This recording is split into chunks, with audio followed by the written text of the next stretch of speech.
Hey fan, it's me, Aaron. Trop Force Mike! And it's another week for comics where we talk about the best comics. Yeah. Last week was insane. Oh my god. Last week, Fear itself rocked the house. Yeah, it did. Satisfied the customers. It was and awesome. I did notice that I think Marvel's onto something. I think they're hitting the zeitgeist of fandom. Okay. That, you know, we were pitching to people, telling people, you know, this is going to be the big deal thing. This is cool. You know, Odin pulls down Thor's pants and spanks him in front of everyone. God. You know, like It's like my childhood. Yes, but people were afraid. They were nervous. They're like, I don't know. Marvel's burned me before. I don't know. You know, like, and it's like people are afraid of Marvel. They have fear of the crossover. They have fear of this letting them down. Right. And that's the fear. And what we were saying, like, you know, the only thing you have to be afraid of is fear itself. Just give it a shot. Do it. And I'm convinced that Matt Fraction is going to deliver. I really am. I've talked to him. He's said everything right.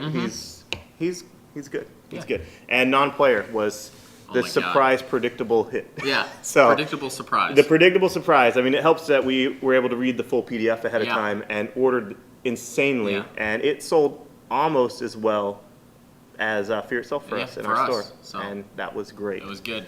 And I seriously didn't order any to start with. Then I got the FOC, and then I went. You went nuts. Yeah.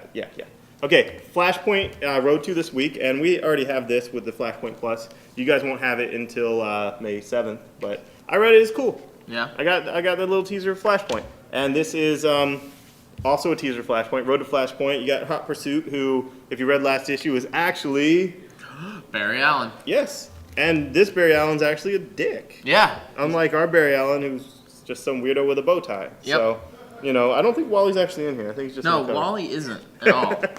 Bart is. It's Wally baiting. Yeah, for like the it's Wally fans. So.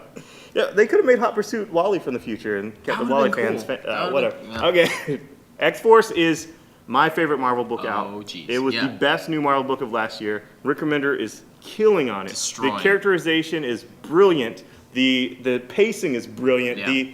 The action is just non-stop, fast-paced. Just 4-issue story arc, 3-issue story arc, done. This is the final part of a 3-issue story arc, and it's just insane. Nuts. Deadpool is perfectly spot on. Like really good. Perfect. Like, he's funny in a dark, insecure way. Yes.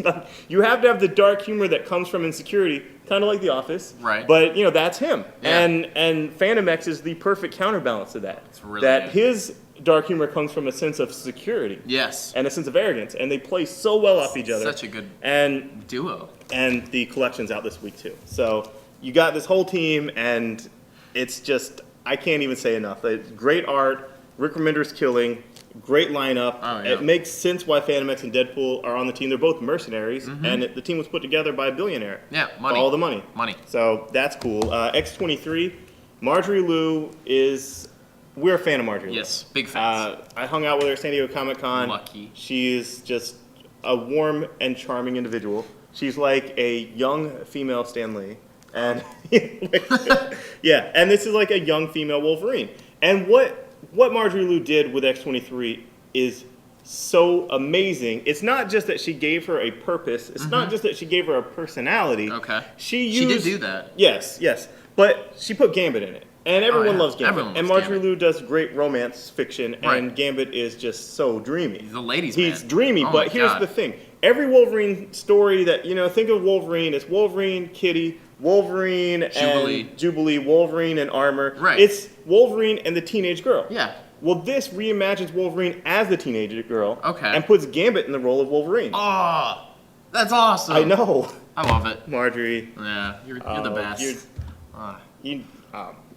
I hope you go to San Diego this year. I'm just saying. Okay, Amazing Spider-Man, new costume. I mean, if you're sick of new costumes, there's something brand new and innovative going on in Ultimate Spider-Man. Yeah. Death. Superhero death. That's. But on a serious note, actually sinks. The shot heard around the world and all that stuff. It's done. And there it is. Yes, delivery on the promise from Punisher's first appearance. Yeah. And that's cool. Yeah. Carnage, I'm secretly digging this book. It's so And good. I've always hated Carnage. Yeah. And I personally never liked Venom. Fine, whatever. Yeah. I realize I might be in the minority there. I always hated Carnage. He's just this redneck, like, weirdo serial killer. I don't care. Yeah. Well, Zeb Wells is writing this. Zeb Wells is the writer of Robot Chicken. He's the one writing everything because the big shots, Matt and Seth, they don't write anymore. Yeah. They're just celebrities, Hanging out. So Zeb Wells is writing this, and Zeb Wells, it's funny, hilarious. Spider-Man spills Fruit Loops on himself. Yeah.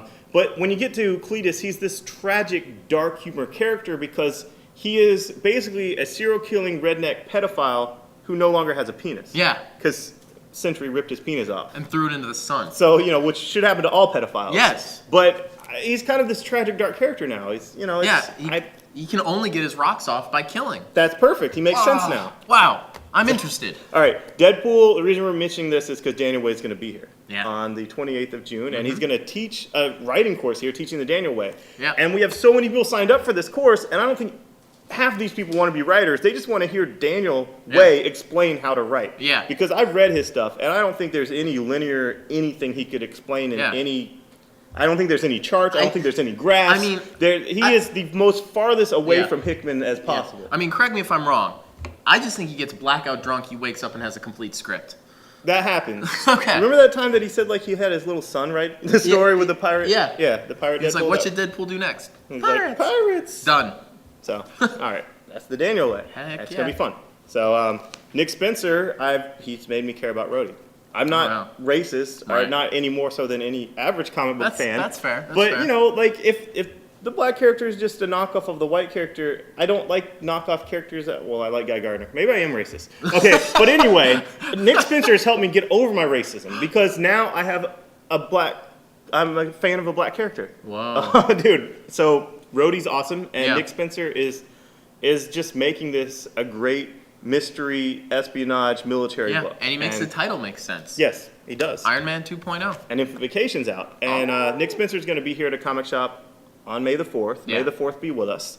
That's the birthday of every character in Morning Glories. Oh. Not just the kids, every character in Morning Glories. Excellent. Spoiler. And Infinite Vacation's finally out.